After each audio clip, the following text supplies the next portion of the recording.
पिछले 35 साल से चीनी मिल बंद है। मोदी जी ने कई बार कहा कि मोतिहारी के चीनी मिल की चाय पीऊंगा। लड़ रहे हैं। आनंद मोहन को जेल से निकाला गया, कानून बदलकर आपकी सरकार नहीं। पहले मेरी बात। और प्रभुनाथ सिंह जेल में है, उनके बेटे को मांझी से टिकट दिया गया। तो ये क्या है? अमित शाह जी का, प्रधानमंत्री जी का भी सुना। शहाबुद्दीन के बेटे ओसामा को लेकर आपने बयान दिया कि ये लोग फिर जंगल राज की वापसी चाहते हैं, ओसामा को टिकट दिया है। लेकिन ठीक वही आरोप आपके गठबंधन दल पर भी लगता है। मेरे पास कुछ लिस्ट हैं, आप देखिए। आपके पास महान स्वतंत्रता सेनानी अनंत सिंह हैं, जो कि मुझे भी हाउस अरेस्ट किया था 2007 में, आपको याद होगा। AK-47 और कई कहानियां हैं उनकी, और दुर्दांत अपराधी हैं। आप भी गवाह हैं। आप आज से नीतीश जी को नहीं जान रहे, 1974 से जान रहे हैं। नीतीश जी ने पढ़कर भाषण कभी नहीं दिया। आप लोगों ने घोषणा नहीं किया था। अब अचानक से जब तेजस्वी यादव ने कहना शुरू किया कि नीतीश जी मुखौटा है, आप लोग भी चीख चीख कर बोलने लगे कि नीतीश जी सीएम थे, हैं और रहेंगे। और अब अमित शाह जी भी कह रहे हैं। तो पहले शंका क्या थी? सवाल इसलिए उठता है रवि जी, क्योंकि नीतीश जी की तबीयत खराब है। उनके तबीयत खराब होने पर सवाल भी उठाते हैं महागठबंधन वाले। नीतीश जी कठपुतली हैं, पुतला हैं, बीजेपी सरकार चला रही है केंद्र से। नीतीश जी कुछ डिसीजन नहीं ले रहे हैं, एडमिनिस्ट्रेटिव डिसीजन। नमस्कार, मैं हूं प्रकाश सिंह, और आज मेरे साथ एक ऐसे शख्सियत मौजूद हैं जिनकी राजनीतिक यात्रा जेपी आंदोलन से शुरू हुई, और उसके बाद इन्होंने वकालत में अपना परचम लहराया, और चारा घोटाले का जो उद्भेदन हुआ था बिहार में, उसके ये वकील थे। और साथ साथ राम मंदिर निर्माण का जो आंदोलन हुआ, उसमें भी ये वकील थे। और अक्सर इनको देखिएगा कि भारत सरकार के संकट मोचक के रूप में अक्सर सरकार को डिफेंड करते हुए नजर आते हैं राष्ट्रीय और अंतर्राष्ट्रीय पटल पर। नाम है इनका रविशंकर प्रसाद। रवि जी, चुनाव चल रहा है, तो इसीलिए लाजमी था कि आपका इंटरव्यू जरूरी है, क्योंकि आप भारत सरकार के को डिफेंड करते ही हैं। अब एनडीए को बिहार विधानसभा चुनाव में कैसे डिफेंड करते हैं, आधा घंटे में हम लोग बात करेंगे आपसे। रवि जी, हाल फिलहाल में ये सवाल उठ रहा था कि महागठबंधन ने तेजस्वी यादव को सीएम फेस बना दिया। आप लोगों ने घोषणा नहीं किया था। अब अचानक से जब तेजस्वी यादव ने कहना शुरू किया कि नीतीश जी मुखौटा हैं, आप लोग भी चीख चीख कर बोलने लगे कि नीतीश जी सीएम थे, हैं और रहेंगे। और आपने शुरू की, रूडी जी ने भी कहा, और अब अमित शाह जी भी कह रहे हैं। तो पहले शंका क्या थी? देखिए, पहले आप धन्यवाद कि आप बिहार में मेरा इंटरव्यू ले रहे हैं। बिहार मेरी मातृभूमि है। पटना साहिब का मैं सांसद हूँ। आप मेरे निवास में बात कर रहे हैं, आपका अभिनंदन। ये हम ही ने जवाब दिया था, मेरी प्रेस थी, जब उनकी गठबंधन बहुत पीड़ा और परेशानी से मिला, तो ये सवाल पूछा हमने, कहा वैकेंसी कहाँ है? एकाएक मेरे मुंह से बात निकल गई, वैकेंसी हो तब ना बात करें। वही हाल है। अब माननीय गृह मंत्री जी ने स्पष्ट कर दिया है कि न पीएम की वैकेंसी है, न सीएम की वैकेंसी है। तो वो हैं, अच्छा काम किया, रहेंगे। देखिए, थोड़ा मैं आपके इस प्रश्न को, अगर आपकी अनुमति हो, विस्तार से जवाब दूं। आप भी बिहार को समझते हैं, अनुभवी पत्रकार हैं। नीतीश जी मुख्यमंत्री ही नहीं, नीतीश जी बिहार के निर्माण और बदलाव के एक बहुत बड़े स्तंभ है। और ये स्तंभ आया जब बिहार जंगल राज में व्यथित था, पीड़ित था, दुखित था, निराश था। और मैं एक एक शब्द पूरी जिम्मेवारी से बोल रहा हूं।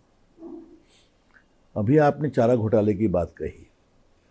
मैं वकील था, स्वर्गीय सुशील मोदी हमारे मित्र, सरजू राय, आदमी ललन सिंह भी उसमें जुटे।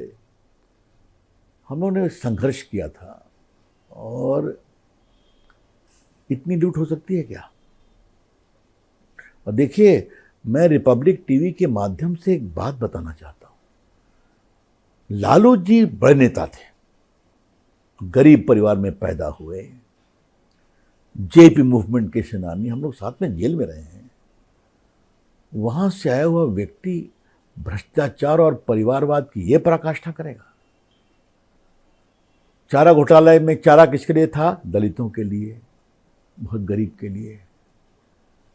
क्लास 4 एम्प्लॉयमेंट, जमीन तो नौकरी लो, गरीब के लिए।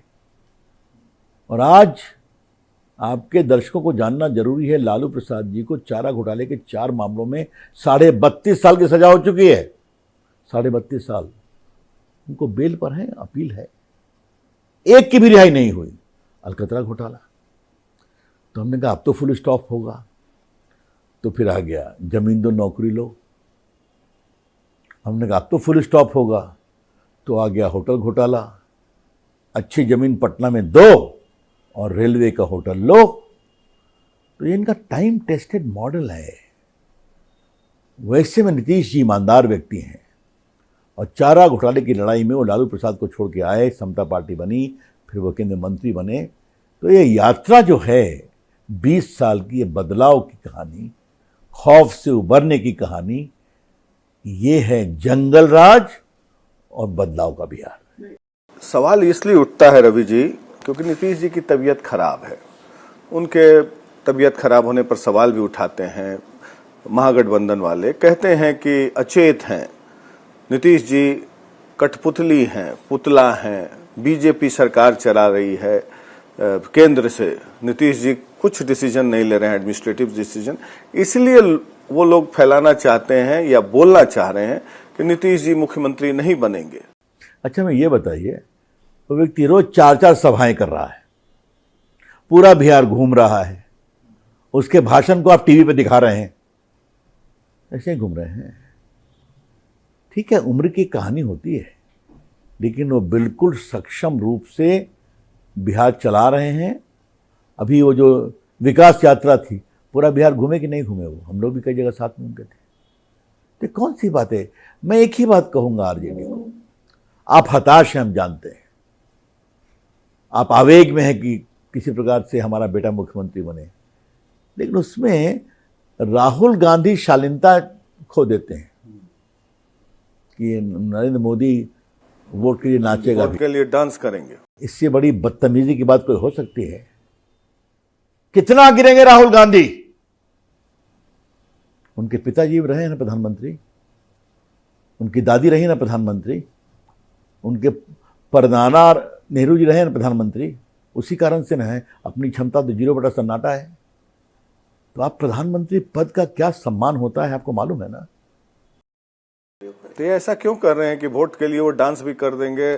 छठी मैया का पूजा जो यमुना नदी में वो गए, तो गंदा पानी था तो गए भी नहीं। और उन्होंने आज प्रधानमंत्री जी ने रिएक्ट किया है उस पर, अभी भाषण में सुन रहा था थोड़ी देर पहले, 10 मिनट पहले, तो बोल रहे थे कि छठी मैया का अपमान किया है लोगों ने, राहुल गांधी ने बदला लेना चाहिए। फिर एक बात कहूंगा, राहुल गांधी जिम्मेवारी से कब बोलते हैं?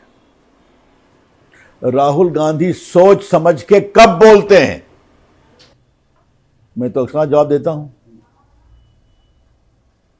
भारत के संविधान के 75 ईयर्स हो गए थे, तो मुझे लोकसभा में बहस को शुरू करना था, तो मैंने तैयारी भी की थी। एक मालूम हुआ कि सम्मानीय विपक्ष के नेता का भाषण होगा। अब हम लोग सुनने लगे, एंटीना खोल के क्या बोलेंगे? कहे 5-6 साल में बच्चा जवान हो जाता है। ये नया ज्ञान मिला, तपस्या करने से गर्मी आती है। मैंने कहा क्या बोल रहा है व्यक्ति? संस्कार सनातन का एबीसी नहीं मालूम है? और फिर मेरे मन में लगा कि जो हिमालय में संत तपस्या कर रहे हैं वो क्या सोचेंगे, इंदिरा गांधी का पोता की क्या ट्रेनिंग है। तब मैंने वही कहा था, आपको रिपीट कर रहा हूं, कुछ तो न होमवर्क करते हैं, पढ़ते हैं, तो चिट देता है वो बोलते हैं। तो इनका ट्यूटर बदलिए। तो इनका ट्यूटर को ये बताना जरूरी है कि राहुल गांधी थोड़ा संस्कारित बोलिए। तो ये ट्यूटर ने बताया कि मोदी जी वोट के लिए डांस भी कर सकते हैं। अब कुछ बोला होगा, उनके साथ ट्यूटर कौन लोग हैं बताइए आप मुझे, बोलिए। मतलब देखिए, ये बहुत पीड़ा की बात है कि विपक्ष का नेता एक बड़ा पद है ना, इस तरह की भाषा। और हम बिहारी हैं, मुझे गर्व है, क्या बोल दे छठ पर, कभी किसी की आस्था का अपमान नहीं होना चाहिए, ना ना ना। और श्रीमान तेजस्वी यादव ठेकुआ खाइए और वोट देके जाइए। ठेकुआ को कहाँ से ले आए भाई? ठेकुआ तो हम लोग के लिए, बिहारियों के लिए अमृत है प्रकाश बाबू। कल से मैं ठेकुआ ही खा रहा हूँ जी। तो कहने का मतलब क्या है कि राजनीति में विरोध होता है, कोई अस्तर रखेंगे आप? तो मैं तेजस्वी यादव से एक ही बात कहूंगा, आप बार बार कहते हैं ना कि मेरी उम्र तो कच्ची है, इरादा पक्का है। भगवान आपको अपना आशीर्वाद दे, हम तो राजनीतिक स्तर की करते हैं, लेकिन कृपा करके राहुल गांधी से मत सीखिए आप। अगर राजनीति में, और मैं ये बात मैं बड़ी जिम्मेदारी से बोल रहा हूं प्रकाश बाबू, श्रीमान तेजस्वी यादव, अगर आप कहते हैं कि मेरी उम्र कच्ची है, इरादा पक्का है, आपके लंबी रेस के घोड़े हैं, तो कृपया करके राहुल गांधी से ट्यूशन मत लीजिए। तो वो तो तेजस्वी यादव कहते हैं कि राहुल गांधी नरेंद्र मोदी से बढ़िया प्राइम मिनिस्टर होंगे 29 में। कोई वैकेंसी नहीं है। आप कह रहे हैं कि उनसे सीख मत लीजिए, उनको वो कोई तो फिर भविष्य जो है सो है। और मैं ये भी बोल देता हूं, इस बार के चुनाव में कांग्रेस पार्टी का बिहार में one of the worst performance होगा, वर्स्ट। आप देखिएगा 14 तारीख को। बिहार के लोग बहुत समझदार हैं, बहुत परिपक्व हैं। अमित शाह जी का एक बयान देखिए। एक मिनट सुनिए, ऐसे सुन करके बिहार के लोग मालूम है क्या बोलेंगे? ये क्या बोलता हो? बस एक लाइन, ये मोदी जी के बारे में क्या बोलता? ये जो बिहारियों की समझ है वो नब्ज पकड़ लेते हैं। हाँ। और दूसरे बड़े बोलेंगे इंदिरा जी के पोता बाहो ऐसा बोला था, राहुल गांधी को कौन बताए? तो ऐसा है कि उनसे तो कोई पूछ नहीं सकता। दरबारी संस्कृति है, दरबार में न कोई सवाल उठता है न कुछ होता है। अमित शाह जी ने एक बयान दिया है, कहा है कि सोनिया गांधी और लालू यादव बेटे बेटी की राजनीति करते हैं, उनके बिहार के लोगों से कोई मतलब नहीं है, वो अपने बेटे बेटी को सीएम और पीएम बनाना चाहते हैं। क्या ये आप लोग परिवारवाद पर अटैक कर रहे हैं? भाई गलत क्या है? अरे कुछ गलत है क्या? एक बेटा भाग गया लालू जी का, वो बगावत हो गई, वहां बहन भाई में सुनते हैं। मैं फिर कहूंगा कांग्रेस पार्टी में समझदार लोग हैं, अनुभवी लोग हैं, वो भी माथा पकड़ के बैठे हुए हैं। तो ये हमारा विषय नहीं, उनका विषय है। लेकिन राहुल गांधी लॉन्च रिलॉन्च, तो भैया आप अपनी नेशनल पॉलिटिक्स करते रहिए, अपनी पार्टी का बेड़ा गर्क करते रहिए, इन कम से कम बिहार के पॉलिटिकल एटमॉस्फेयर को आप प्रदूषित मत करिए, ये मैं जरूर कहूँगा।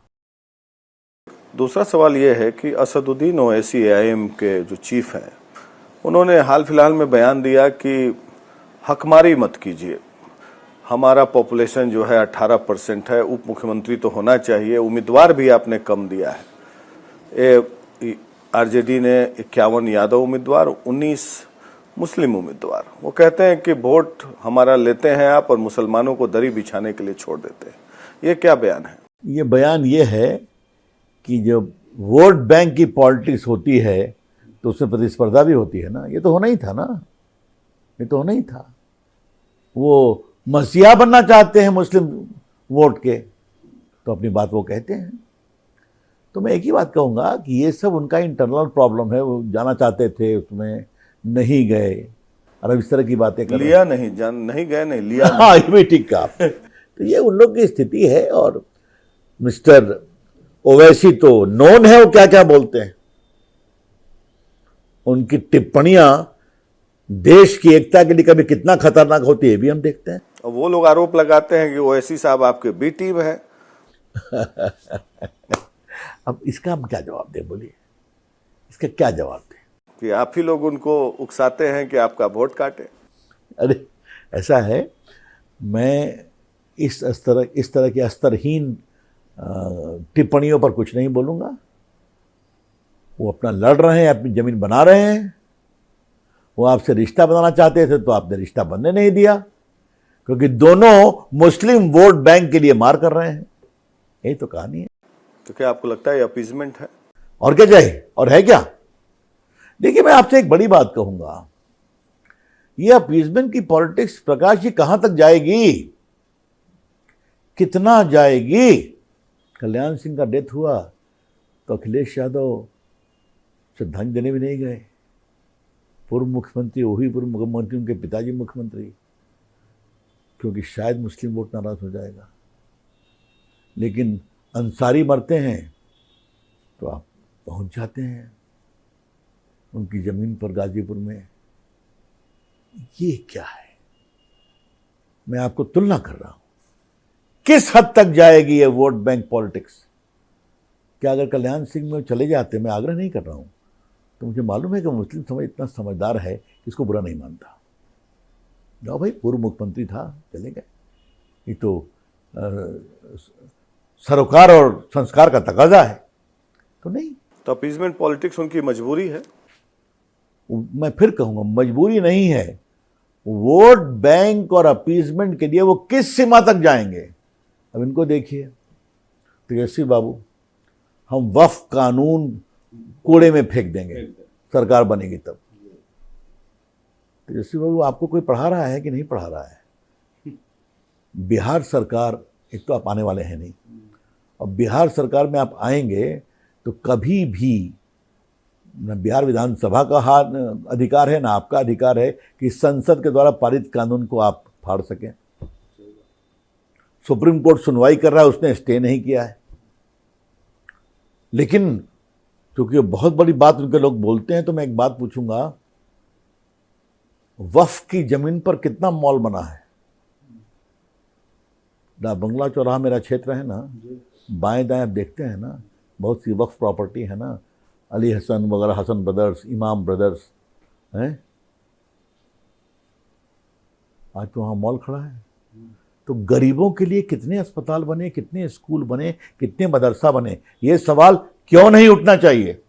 वक्फ कानून को लेकर भारतीय जनता पार्टी सीरियस है, उसको कोई कॉम्प्रोमाइज नहीं होगा, इम्प्लीमेंट होगा एकदम, कोई कॉम्प्रोमाइज नहीं होगा, और जमीन वापस लिया जाएगा। मैंने कह दिया, कोई कॉम्प्रोमाइज नहीं होगा। हमारे क्षेत्र में गर्दनी बाग में एक तालाब है जी, कच्ची तालाब, उसके बगल में गैर मजरुआ रोड नंबर 10 पर, वहाँ साहब वर्षों से छठ लोग पूजा करते हैं, और ये कहते हैं हमारा ये वक्फ है, जबकि उनको 1920 के रिकॉर्ड में कब्रिस्तान है चितकोड़ा के बहुत आगे। तो सारी जमीनें वापस ली जाएंगी। मैं फिर पूछ रहा हूँ आपसे, अब तो कहते हैं संसद भी हमारा वक्फ है, राष्ट्रपति भवन भी वक्फ है। कुछ लोग तो कह रहे हैं कि मुगल ने जब देश पर शासन किया तो पूरा हिंदुस्तान वक्फ है। ये कौन सा तर्क है भाई? ये अब नहीं चलेगा, ये नरेंद्र मोदी की सरकार है, बहुत हो गया, ये नहीं चलेगा। हम चाहते हैं वक्फ की संपत्ति का, देखिए वक्फ की कहानी क्या है। वक्फ का एक होता है वाकिफ, जो अपनी संपत्ति दान देता है, दूसरा होता है मुतवल्ली, जो उसको मैनेज करता है। यही वक्फ का कानून है, उनके मोहम्मद नौ में लिखा है। मोटी बात प्रकाश बाबू ये है कि जो मुतवल्ली, इनको मैनेजर कहते हैं, तो मैनेजर साहब की मैनेजरी ठीक चल रही है या वक्फ की प्रॉपर्टी में कटिंग फिटिंग सेटिंग हो रहा है? ये जांच क्यों नहीं होनी चाहिए? ये तो सवाल है। चलिए, आप सीरियस हैं। दूसरा सवाल ये है कि महागठबंधन ने घोषणा पत्र जारी कर दिया, आप लोग के घोषणा पत्र में भी देरी हो रही है, शायद 2 दिन बाद होना है। उसमें एक महत्वपूर्ण बात तेजस्वी यादव ने कहा है कि हर घर में सरकारी नौकरी देंगे, अधिनियम बना के 20 दिन में हम लोग चालू कर देंगे। मैं हंसता आप लोग क्या करना चाहेंगे? मैंने हंसता भी हूँ, सोचता हूँ ताली भी बजाऊं, इतना अभाव है जानकारी का। लेकिन चलिए मैं उनकी बात लेता ही हूँ। 15 साल माता पिता रहे मुख्यमंत्री, कितना नौकरी मिली? 94,000। नीतीश कुमार की सरकार में 18 लाख लोगों को नौकरी मिली है। अब मैं आता हूं, 2,76,00,000 हैं हाउस होल्ड। अगर एक एक को आप नौकरी देंगे तो औसत सरकारी नौकरी का होता है रेट 35,000 से 40,000, तो 12 लाख करोड़ रुपए चाहिए। ये 12 लाख करोड़ रुपया आप लाएंगे कहाँ से? बिहार का तो बजट ही है 3 लाख करोड़, और लालू जी के समय था ये 23,000 करोड़। ये नीतीश जी की उपलब्धि है। यही बात वो कहते हैं कि पिछले बार जब वो चीख चीख के कह रहे थे कि सरकारी नौकरी देंगे, तो नीतीश जी ने 2020 में भाषण में कहा था कि पैसा अपने बाप के यहाँ से लाएगा, और जब नीतीश जी के साथ वो आए तो वो लोग कहने लगे कि भाई सरकारी नौकरी दे रहे हैं। ऐसा है कि सरकारी नौकरी जो दे रहे हैं दिखाई पड़ रहा है। मैंने बताया 18 लाख हो गया। नीतीश जी समझते हैं गवर्नेंस को। देखिए, मैं अगर आप थोड़ा व्यंग में बोलूं, बिहार भी समझता है। ज्यादा बोलता हो कहां से करेंगे आप? तो क्या वोट के लिए तेजस्वी बाबू बोलेंगे कि ठीक है हम हर घर में 10 किलो सोना गिरा देते हैं? तो बोलने को तो कुछ भी बोल सकते हैं, लेकिन इसका एक और विपक्ष है, सरकार आनी नहीं, मुख्यमंत्री मुझे बनना नहीं, तो बोलने में क्या दिक्कत है? लेकिन सवाल आप पर भी उठता है, एनडीए पर भी और आपके नीतीश कुमार के सरकार पर भी। चुनाव के ठीक पहले देखा गया फ्रीबीज काफी बांटा गया, महिलाओं को 10,000 दे रहे हैं। ये आप साल भर पहले कर सकते थे, चुनाव के समय 10-10 हजार रुपया। एक सवाल 10,000 दे रहे हैं, फिर बहुत सारा फ्रीबीज दिया गया। तो ये आप पर भी आरोप लगता है कि आप सरकारी खजाने से वोट खरीदने की कोशिश कर रहे हैं। पहले आपको हम स्पष्ट कर दें कि ये हमने इकलौता नहीं किया है।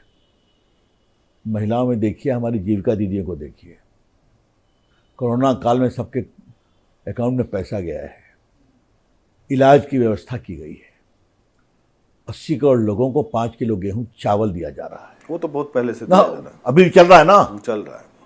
तो हमारा कोई नया, लेकिन ये मॉडल सक्सेसफुल मॉडल है, मध्य प्रदेश में हुआ, महाराष्ट्र में हुआ, तो आप लोग को सक्सेस की चख लग गई है, इसलिए बिहार में भी फ्रीबीज बांट दिया, सरकार के पैसे से वोट खरीदने की कोशिश। नहीं, गलत बात है। इसमें क्या कहा, 10,000 रुपया देंगे, तुम में अगर उद्यमशीलता दिखाई पड़ेगी तो 2 लाख का लोन भी देंगे। ये बात को समझिए, ये बहुत इंपॉर्टेंट है और ये सरकार कर सकती है। हम नारी शक्ति पर बहुत विश्वास करते हैं और हम नरेंद्र मोदी जी और नीतीश कुमार की जोड़ी के ऊपर देश की महिला बेटियां विश्वास करती हैं। मैं फिर आऊँगा नीतीश जी के स्वास्थ्य पर। नीतीश जी की स्वास्थ्य चिंताजनक है और भारतीय जनता पार्टी इतनी डिपेंडेंट हो गई है नीतीश कुमार पर और वोट पर उनके, कि इस बीमारी के हालत में भी आपके पास कोई ऑल्टरनेटिव लीडर नहीं आ पा रहा है। राहुल गांधी आरोप लगा रहे हैं, कह रहे हैं कि अति पिछड़ो सावधान हो जाओ, ये तुम्हारी सरकार नहीं है, नीतीश कुमार मुखिया नहीं है, कठपुतली है, पुतला है, भाजपा की सरकार है, ये भाजपा चला रही है, पिछड़ों के साथ घात कर रही है। तो क्या आपके पास कोई ऑल्टरनेटिव लीडरशिप नहीं है? तो राहुल गांधी को इसमें काहे ला रहे हैं? वो पिछड़ों को नेता है क्या? बोल रहे हैं आजकल ओबीसी चिल्लाते हैं। वो छोड़िए ना, हो बनाया ओबीसी को नेता विपक्ष का, बनाया अध्यक्ष ओबीसी को।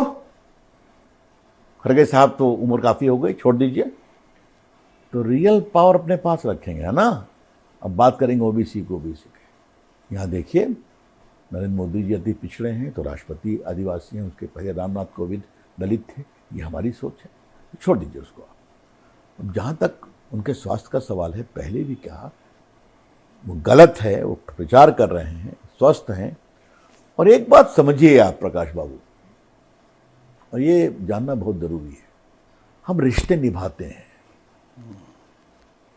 19 जगह में हमारे 18 मुख्यमंत्री हैं ना, तो हैं। अकाली ने हमको छोड़ा, हमने नहीं छोड़ा। शिवसेना ने छोड़ा, हमने नहीं छोड़ा। नीतीश जी हम लोग का 96 से प्रामाणिक संबंध है, तो है। बीच में छोड़ के भी गए, फिर भी आए, क्योंकि वहां के भ्रष्टाचार से पीड़ित हो गए वो, क्योंकि नीतीश जी ऑनेस्ट आदमी है। तो रिश्ते हम निभाते हैं, तो उसमें प्रॉब्लम क्या है आपको भाई? नहीं, हमको प्रॉब्लम नहीं है, लेकिन आप कानून के जानकार हैं। कानून में है, ये कॉन्स्टिट्यूशन में भी है कि कोई व्यक्ति अगर साउंड फिजिकल हेल्थ में नहीं है, एडमिनिस्ट्रेशन नहीं ठीक से। मैं आपको इंटरप्ट करूंगा, आप बार बार कह रहे हैं कि नीतीश जी का हेल्थ नहीं ठीक है। मैं आपसे डिफर करता हूं, और उनका प्रमाण उनकी यात्रा है, उनका मूवमेंट है, उनके भाषण है, रोज 15-16 घंटा कैंपेन करते हैं। ये आपकी सोच गलत है। लेकिन आप भी गवाह हैं, आप आज से नीतीश जी को नहीं जान रहे, 1974 से जान रहे हैं। नीतीश जी ने पढ़कर भाषण कभी नहीं दिया। ये टीवी पर जो दिखता है, मैंने उनका भाषण सुना है और अच्छे अच्छों की धज्जियां उड़ा देते ऐसा थे। है कि ये आपकी ये सोच। तस्वीर आपको कैसी दिखती है? ओहो, मैं तो खुद देख रहा हूँ कितनी जगह वो फ्री बोल रहे हैं, बिना पढ़े बोल रहे हैं।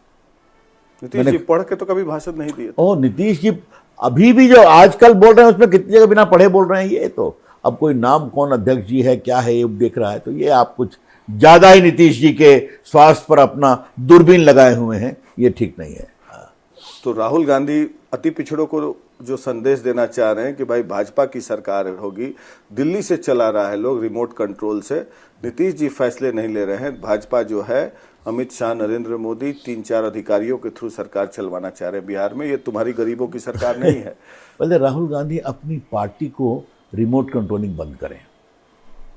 कांग्रेस पार्टी साफ हो गई बिहार में, उनकी अगुवाई में देश में साफ हुई है। और मैं कहूँगा राहुल गांधी आप तेजस्वी यादव को भी काम करने दीजिए। इतना एसआईआर कर रहे थे, कोई एसआईआर बोल रहा है? कोई बोल रहा है क्या? ये आपके सामने है। अच्छा, पिछले 20 साल से रवि जी, और अभी हाल फिलहाल में फिर मैंने देखा कि आप लोग जंगल राज, घुसपैठिया, ये सब का मुद्दा उठाते हैं, तो क्या आपको लगता है ये जायज है कि लालू जी का जो 20 साल का बैगेज है, तेजस्वी यादव भी वही झेले, वो एक युवा नेता है? कोई अंतर है क्या?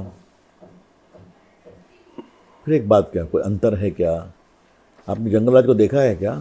देखा वो खौफ, वो अपहरण, वो लूट, वो भ्रष्टाचार, पुलिस की कार्रवाई नहीं होना।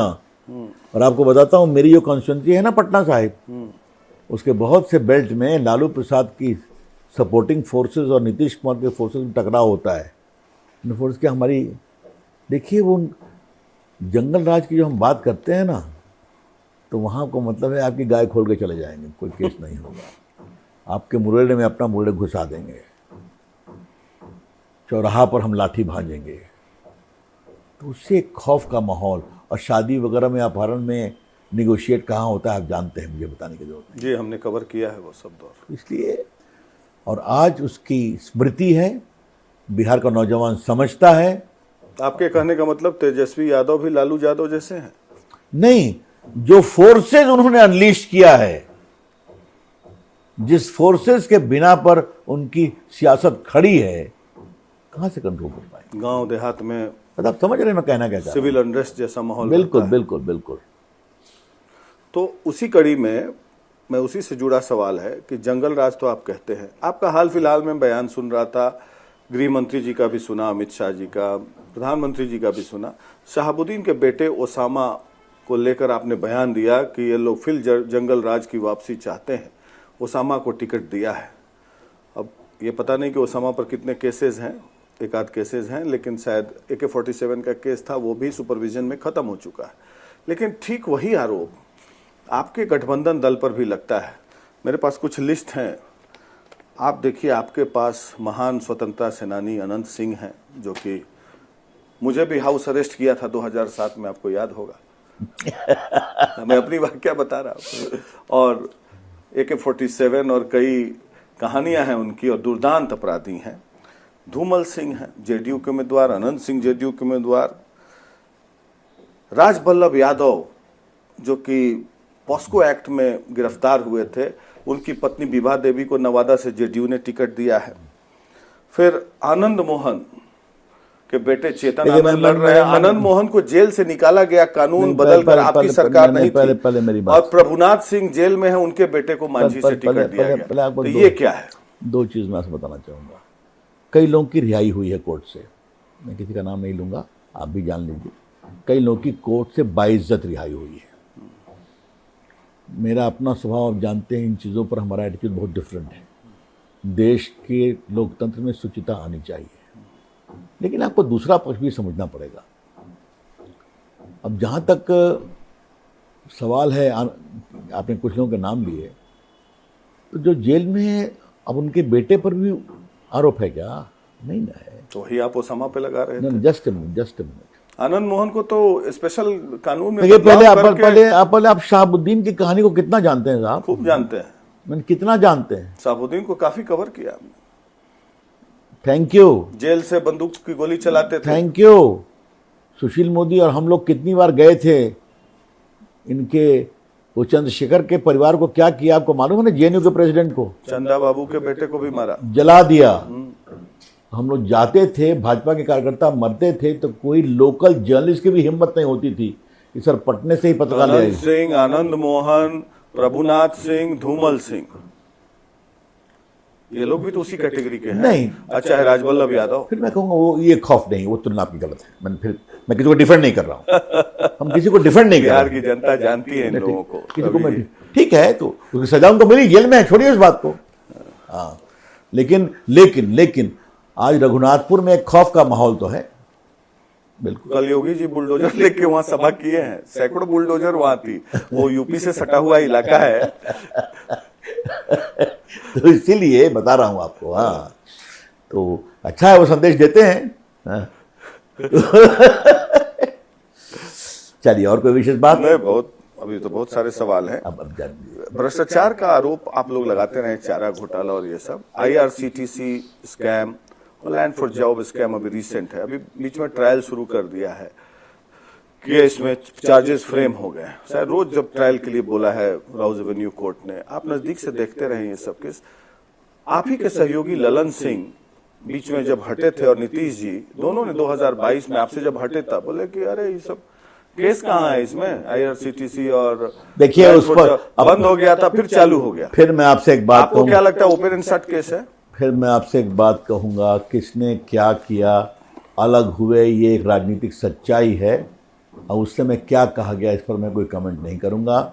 आपने दोनों के बारे में कहा तो मैं एक ही बात कहूंगा, जब पहली बार वो अलग हुए थे जो सवाल उठे थे तो भ्रष्टाचार के ही सवाल थे ना, जो जमीन लिया गया था होटल के बदले, यहाँ से मिट्टी आई थी, याद है ना आपको? नीतीश जी ने कहा कि इसका जवाब तो मिलना चाहिए, एक्सप्लेन करो। और ये चीज जान लीजिए कि ये सब नया नहीं है, ये सब पहले से चल रहा है। बीच में सुप्रीम कोर्ट भी गए, क्वाश नहीं हुआ। आप ही के केंद्रीय मंत्री ललन सिंह जी कई बार बोले हैं कि ये केस खत्म हो चुका है, फिर से शुरू किया गया है, झूठा मुकदमा है, ऑन रिकॉर्ड है, आप यूट्यूब पे देखेंगे मिल जाएगा। अब उन्होंने कब क्या कहा है छोड़िए, अब आज वो क्या कह रहे हैं इसलिए उस पर मुझसे मत सवाल पूछे। मेरा सिर्फ आपसे कहना क्या है कि आज जब कोर्ट ने चार्ज फ्रेम किया है तो ये ओपन शट केस तो है ही है ना, ट्रायल चलने दीजिए, ट्रायल चलने दीजिए, इसमें हम लोग की कोई भूमिका नहीं है। हाँ, नहीं, ठीक। ये एविडेंस हुआ है और ये सही है कि श्रीमान तेजस्वी यादव का क्या चेहरा है। He is an accused, frame charges under section 420 of the penal code. Yes, he has enjoyed the proceeds of the crime. बहुत सिंपल सी बात है। Yes. पत्नी, तो वही मैं कहता हूँ मैं सारा कागज पढ़ा हूँ, उसमें है क्या कि कंपनी बना के और जो प्रोसीड्स ऑफ द क्राइम है उसको ट्रांसफर किया गया, जिसमें बात तेजस्वी यादव निकलेगी डायरेक्टर- तो बहुत दूर तक जाएगी। नहीं, मैं जानता हूँ, इसलिए मैंने कवर किया है। तो आप भ्रष्टाचार की बात कर रहे हैं, तेजस्वी यादव भी आरोप लगाते हैं और राहुल गांधी कि बिहार में भ्रष्टाचार चरम पर है और ग्राउंड लेवल पे हर चीज के लिए पैसे लिए जाते हैं और पलायन एक बहुत बड़ा मुद्दा है। फिर कह रहा हूं इस हवाबाजी से कहूं मैं क्या जवाब दूं? 20 साल से हैं नीतीश कुमार, ऑनेस्ट आदमी है, मैं जानता हूं, इसलिए इस तरह की बातें करना बिल्कुल बेबुनियाद है, जबकि आपकी कहानी रोज न रोज खुल रही है। श्रीमान राहुल गांधी की कहानी रोज खुलती है। आपको नेशनल घोटाला मालूम है ना? है? तो कमाल का मॉडल है साहब, है?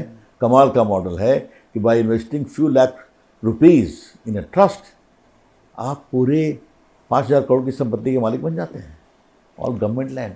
छोड़िए इस बात को। एक नए नवेले नेता आए हैं प्रशांत किशोर, आपके पार्टी के लिए भी काम किया है।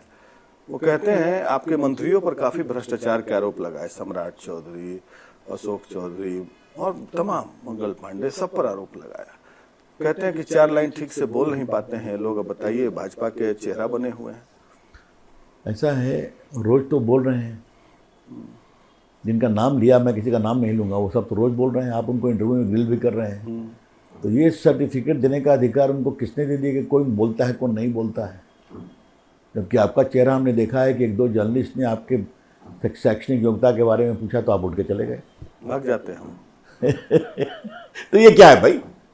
आप मुझसे पूछ रहे हैं ना, सीधे कड़े आड़े तिरछे सारे सवाल पूछ रहे हैं जी, और मैं जवाब दे रहा हूँ। नहीं, आप डेमोक्रेटिक व्यक्ति हैं। हम चलिए, आपने बहुत कुछ कह दिया तो आप चिल्ला के उठ के जाते हैं, जो शुचिता की बात करते हैं, इंटॉलरेंस है जो लोकतंत्र की बात करते हैं। चलिए, आप पुराने स्कूल ऑफ थॉट वाले पॉलिटिशियन है। आजकल जो नए पॉलिटिशियन है बहुत उग्र होते हैं वो। नहीं, देखिए सवाल उग्रता का नहीं है, हम लोग की एक ट्रेनिंग है जी कि राजनीति में विरोध की बात सुननी चाहिए और सुन के जवाब देना चाहिए, तभी तो लोकतंत्र चलेगा ना। कल एक वाकया आया परसों, मैं 2-4 सवाल और लूंगा।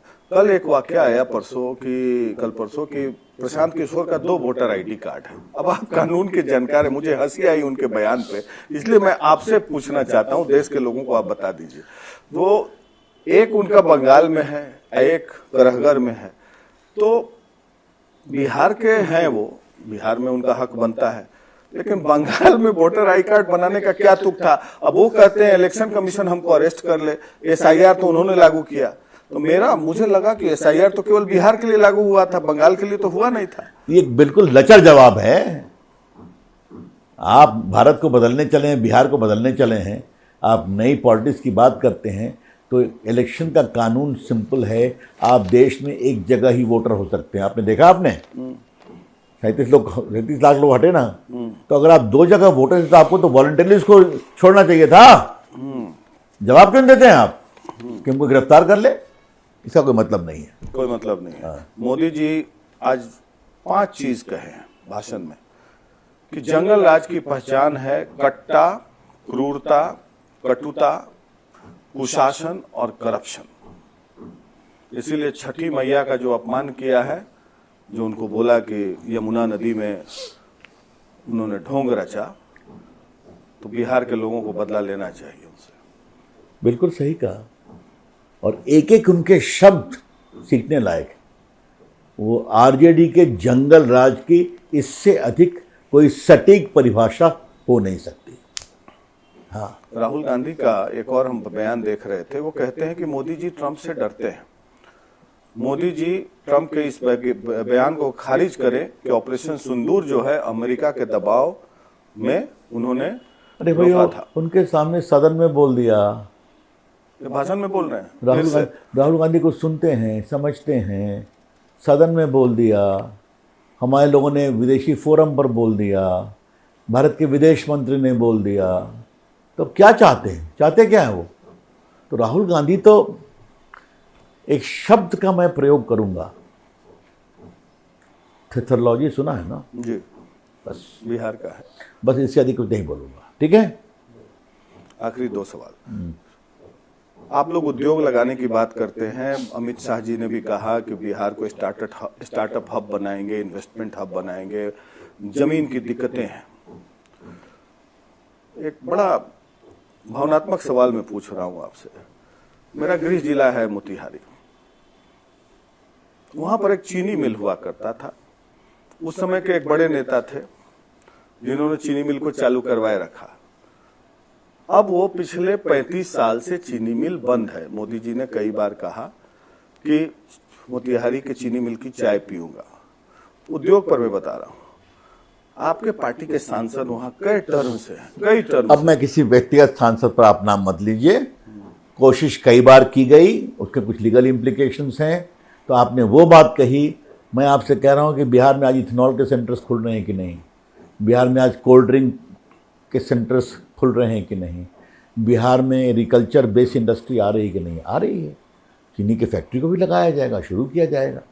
बिहार को बड़े हब के रूप में मैं देश का आईटी मंत्री रहा हूँ, मैं टीसीएस यहाँ पर ले आया, काफ़ी संभावना है। मैंने नाइलर का सेंटर आज पटना में एयरपोर्ट से उठते हैं ना, कितना सुंदर एयरपोर्ट बन गया है, देखा है ना? जी, अच्छा बन गया। पटना में मरीन ड्राइव बना है, देखा है आपने? पटना में 8 वंदे भारत चलती है, जमशेदपुर, गया, कलकत्ता, अयोध्या, गोरखपुर, सिलीगुड़ी, सबके लिए। हार्डिंग पार्क नया स्टेशन बन रहा है। कई हाईवे आजकल पर बिहार के हर घर में बिजली है, हर गांव में बिजली है। तो ये बदलाव तो हुआ ही हुआ है। तो चुनाव में आप अब यात्रा पे हैं, आप लोग बस निकल रहा हूँ, बड़ी बड़ी यात्रा कर रहे हैं, आप रोज सरकार को डिफेंड भी करते हो। कितनी सीटें आएंगी आपको? हमारी आपकी हर चुनाव में बातचीत। प्रभावी निर्णायक बहुमत आएगा, छोटा मोटा नहीं, प्रभावी निर्णायक सीट। आप देखिए, मैंने कह दिया बहुत अधिक प्रभावी। और कांग्रेस पार्टी का तो खाता नहीं खुलेगा, देखिए। और नीतीश जी फिर से मुख्यमंत्री बनेंगे, Already- शपथ ग्रहण कराएंगे आप जब लोग? सबों ने कह दिया तो इसका मतलब क्या है, निश्चिंत रहिए आप, ठीक है। राहुल गांधी, तेजस्वी यादव आरोप लगाते हैं कि नीतीश जी को हाउस अरेस्ट किया हुआ है आप लोगों ने। देखिए, आखिरी अब सवाल। इतनी घटिया बातों का मुझे जवाब नहीं देना है, थोड़ा सा स्तर मेंटेन करें, इतना ही मैं कहूँगा। धन्यवाद रविशंकर जी टाइम देने के लिए। तो ये थे रविशंकर प्रसाद, सरकार के एक तरीके से संकट मोचक। अक्सर इनको अभी आप देखेंगे टीवी पे डिफेंड करते हुए मुद्दों पर विपक्ष जो आरोप लगाएगा बड़ा कड़क अंदाज में अपना जवाब देते हैं, और इनसे बार बार हम लोग रूबरू होते रहेंगे। और हम और अभी जी तो बार बार डिस्कस करते हैं चुनाव। चलो ठीक है, धन्यवाद। 2010 में भी हमने कहा बिल्कुल, था, बिल्कुल, बिल्कुल। और 19 में भी आपको जो बताया था सटीक हुआ। फिर मैं आपको बताऊंगा ऑफ रिकॉर्ड कि क्या होने वाला है। चलिए। तो ये थे रविशंकर प्रसाद जी, हमारे सहयोगी कुंदन और अनुपम के साथ Prakash Singh, Republic media network के लिए।